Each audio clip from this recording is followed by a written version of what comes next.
Thank you,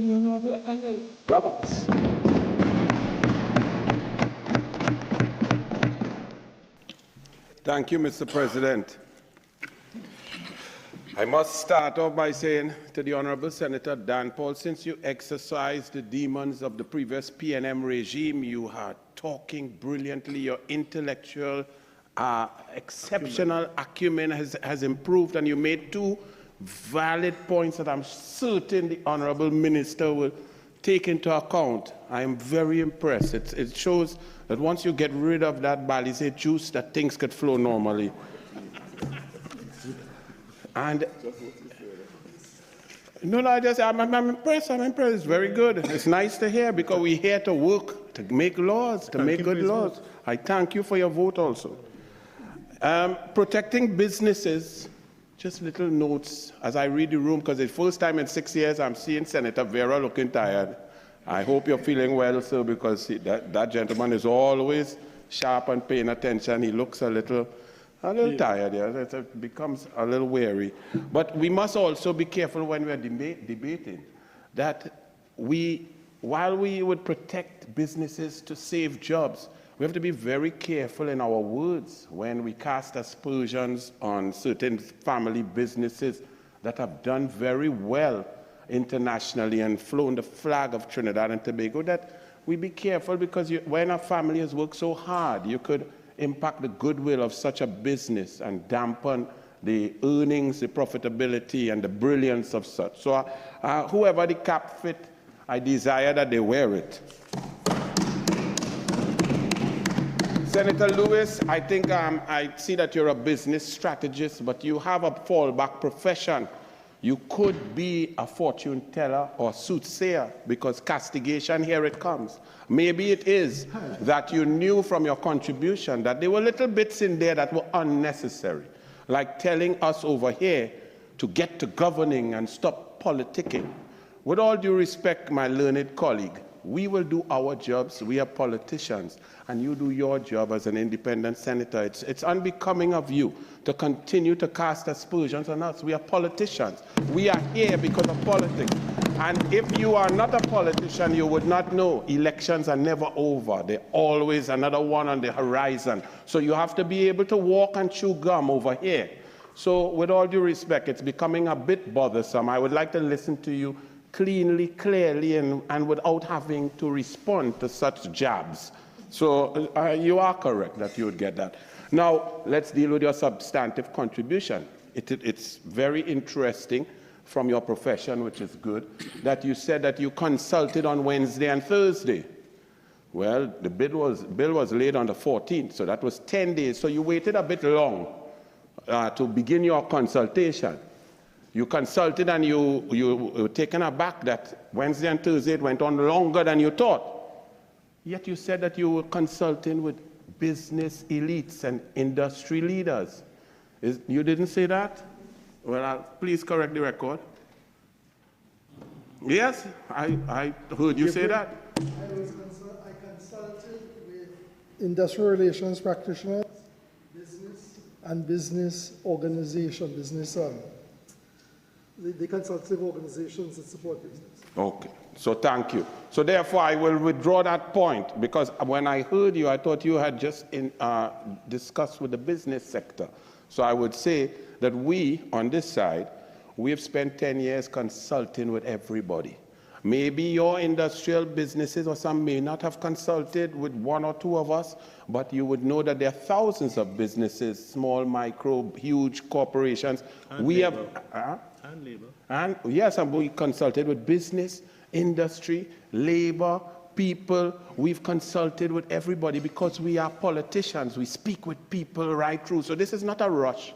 This is not a slapdash. This didn't come here just so. This issue has been around politicians for over 40 years. We are. And you see, and I will deal with my PNM colleagues after. You have to realize the politicians on this side, we stand on the backs of labor. We stand on the backs of Bastille Pandey. We stand on the backs of Uriah Buzz Butler and Adrian Rocola Rienzi, who were fighting against that side. So when you come to differentiate between politicians and political philosophy, it does well to understand what's the genesis of who we are. We are labor, so we don't come to Mama Guy. We don't bring 100 millionaires to come in the Senate and talk about poor people and if they will get a salary and if they could pay their mortgage. We don't Mama Guy because politics is not a game for us. Politics is a serious thing. For example, politicians on that side use politics to go and live in Goodwood Park. I was so lucky as a young fella because of the hard work and brilliance of my father and mother. We lived in Goodwood Park, Newbury Hill Extension since 1980. So that don't impress me. I was born and grew up in that. So you see, when they come to compare, they try to compare everybody from their life experiences, but you can't do that. You have to realize that certain things mean different things to different people. So while they will be impressed with 500 million in contracts to their family and so on, or renting their own building, on this side, that does not impress us. What impresses us is working to help people, to let people know that they can work and the government will be there to fight for them. And that's why I commend this Minister of Labor and Micro Enterprises Development, because it's 40. When I listened to the Honorable Senator McNish, I got goosebumps, because that is what it's about. When you get down to the pure truth, when you reduce and remove the politics, which I don't like to do, let me be fair, I love the politics, but when you break it down and listen to independent minds, talk about the work that you are doing, and speak truth to experience, speak truth to what has been neglected, speak truth to what is before you, you must thump the table and commend the Minister of Labor and Micro Enterprises. You see, some people use labor, or individuals in labor, or labor leaders, to get into government to play politics. And that's what my friends on the other side have done. The examples are replete with labor leaders who sold out their whole union to join the PNM to become a cabinet minister. But not this labor union, not this leader. This leader comes, negotiates on behalf of the people, of their workers, gets a great settlement, and sits at the table with those of disparate fields, whether the Attorney General, law, business, family businesses that have made Trinidad and Tobago proud. So we come within the cabinet, within the government. That's a consultation in itself. We all have disparate views. We would have heard the business view, that it puts stringent measures and so on. But I must say to you, you found statistics on the ease of doing business in 2020 where Trinidad and Tobago was 105th. That's terrible. I agree with you, sir. But you should have gone back further. Because when Kamala Persad-Bissessar was Prime Minister and she left in September 2015, we were 60th. You see what a little research would do? So that shows you that the policies that she had implemented from May 2010 to September 2015 were carrying us in the right direction. But then comes the PNM like a bad rash and takes us backward. It happened from 1995 to 2001. Crime was going down to 6-day murders. A government was moving, diversification was going, and then came 1818. And in comes the cult of the PNM and takes us backward. You see, history and research is a serious thing. But when you do it without politics, you forget those statistics. So the statistic was, under Vasant Bharat and Kamala Persad-Bissessar and Winston Dukaran and the now Central Bank Governor Larry Hawaii, the ease of doing business had improved to 60th in the world. Then came Dr. Rowley and the PNM, and by 2020, you are correct, we plunged to 105th. Now, you also try to lump all of that terrible business practice, the delays, on the backs of labor. I would put it to you that the ease of doing business is multifaceted. It's not only labor laws and stringent laws and so on. It's approvals from WASA and T&Tech, public approvals, loan financing, safety, security, rentals, port fees, demurrage. All of these things have to do with ease of doing business. So you can't just blame our labor laws. Thirdly, sometimes being low on a list is a good thing. You see, if business people find that Trinidad and Tobago is low on the list of businesses not wanting to do business so much because labor is respected, that is a good thing.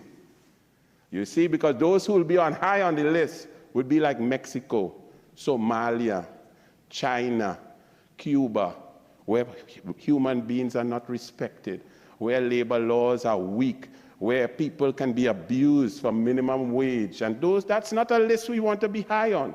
We want to be on a list where our workers are protected, where there's an OSH Act, where they're not abused, where they get their taxes paid, their health surcharge, they can get their benefits. So that list, I don't mind being middle of the road with that, because it means we care for our people, we love labor, and we love our workers, and we protect them. And that's what this government intends to do.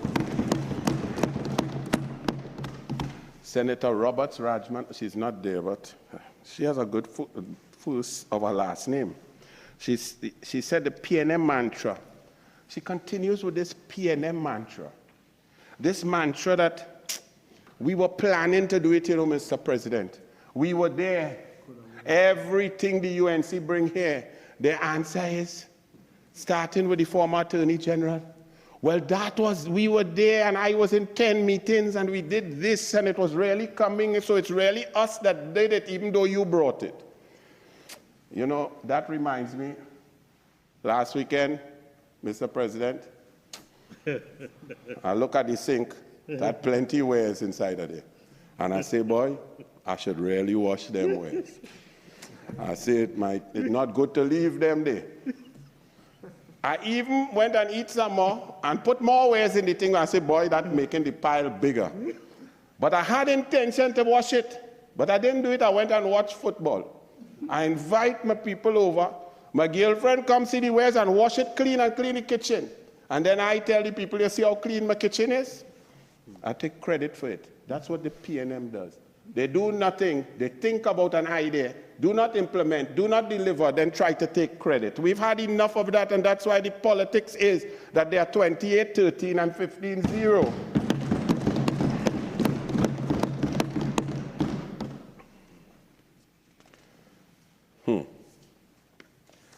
Minister of Labor, as I read this and I go through the clauses, this is a work that has been long coming, because I've heard examples from the PNM about CPEP and how the UNC government don't like labor, and we thwarted so many jobs. We're not going to get into the discussion of counting ghosts, because that could be debatable, because who could really count a ghost, right? But let's talk about the CPEP. Let's analyze it, because it was brought up by members over there. First and foremost, when CPEP was created by the PNM under Patrick Manning, it was a temporary make-work program where people were supposed to go on, you identify their talent, nurture their skills, provide education, and move them out into sustainable jobs. That was the concept back in 2004. But by 2006, going into election 2007, you know, the PNM has always get bright about how to win election, and they realize, boy, we have a voter bank. We could fill Maxi. We could force people to go in. We could fill crowd. And then that is where it remained. You now had PNM people saying, well, I have been on CPEP 15 years. The PUNC is terrible. They removed me. The mere fact that you're on CPEP 15 years means that it has failed, and something else needs to replace it, number one. Number two, the PNM found out that the contractors could make lots of money. When you do the analysis of the money spent on CPEP, the contractors, the 323 contractors, will get upwards of $35,000 to $40,000 per month. But one worker will only get $1,500 a fortnight if they really put on work. So the balance of the money, the preponderance, upwards of 56%, goes into the hands of the haves, not the have-nots. So for them to use this as an example, and to have people who rent their own building and get $70 million in rent for 3 years, even though they don't have commercial approval to talk about poor people, and the UNC not liking poor people. We came on the backs of sugar workers. We are about people. We are about labor. We are about masses.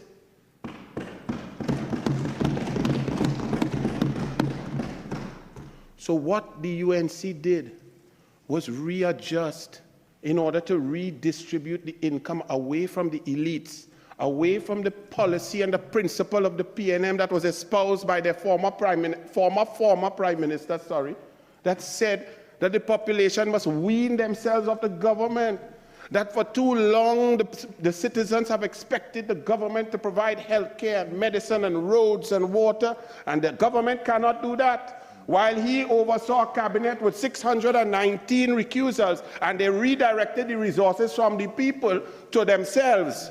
That is what we are changing. So the 323 contractors that were extended till 2029, even though there was still life in their contracts, that is what was done. That is what was thwarted, not workers. And it was done without cabinet approval, and I'm shocked that that senator would have the audacity and the gall to bring up CPEP. Senator Faris Al-Rawi, I must say, whatever they did in Balize House to take away shame and conscience, they did it twice on him. Because the real issue, if you want to talk about this legislation, the best example we can talk about is the closure of Petrorin, our lifeblood, our oil industry, that took us since 1908. The closure of Petrorin, despite any advice to close it down. The Solomon report, the Lashley report, the McKinsey report, no report said shut it down. The then former Prime Minister said it was the board of Petrorin. The chairman of Petrorin, Winfred Espine, went in a court of law, the labor court, swore on the Bible and said, my board never advised the cabinet to shut it down, yet it was shut down. Okay? So we know about the deleterious effects to the economy, the lack of revenue, the pressures on the exchange rate. But you know what we didn't learn about, Minister? You know what is not talked about with the shutdown of Petrorin? Petrorin was one of the best examples of good corporate governance. There were processes there at Petrorin to protect contracts, transparency before procurement legislation. Petrorin had systems in place for hiring. There was a HR committee, advertisement, qualification. When they shut down Petrorin, you know what the PNM did? They put their friends and family on board and started to hire who they want. So when you talk about Clause 9 and your Clause 14 about prioritizing labor, that did not happen. That did not happen by guess or happenstance. Petrorin was shut down, it was divided up, and then the politicians got to implement and to pick who they wanted to put in which jobs without process, without interview, without transparency, without accountability. And this bill, this law here, will prevent any government, whether us or another government, well, there wouldn't be another one, we'll be here for a good while, that we will have to do things properly. I will have to wrap up here. But I must say to Temporary Senator Mustafa Abdul Hamid, I heard about Pinter pauses, you know, when you're in school and you do a little theater and so on. But some of those pauses you took, it looked like you've been out of touch for a long time. So I forgive you, and the AG begged me not to hit you too hard. But next time, come and do a little bit better. And to Senator Rajman Roberts, who says that we must reshuffle, you must study what's going on that bench, because there are plenty reshuffling coming in them 6. They will shuffle 6 and turn it to 2 just now. So with all that, Mr. President, I will wrap up just to let you know that I am proud of this Minister of Labor and Micro Enterprises. I am proud to stand here with a government that believes in labor, believes in workers. And when the PNM says the nurses are striking, that's okay, that's fine. They're free to talk. Their voices are free. There's no more PNM oppression. There's no more tyranny. There's no more 001. There's respect. There's tripartite consultation. And there is a prime minister who believes in a fair day's work for a fair day's pay. God bless. Thank you very much.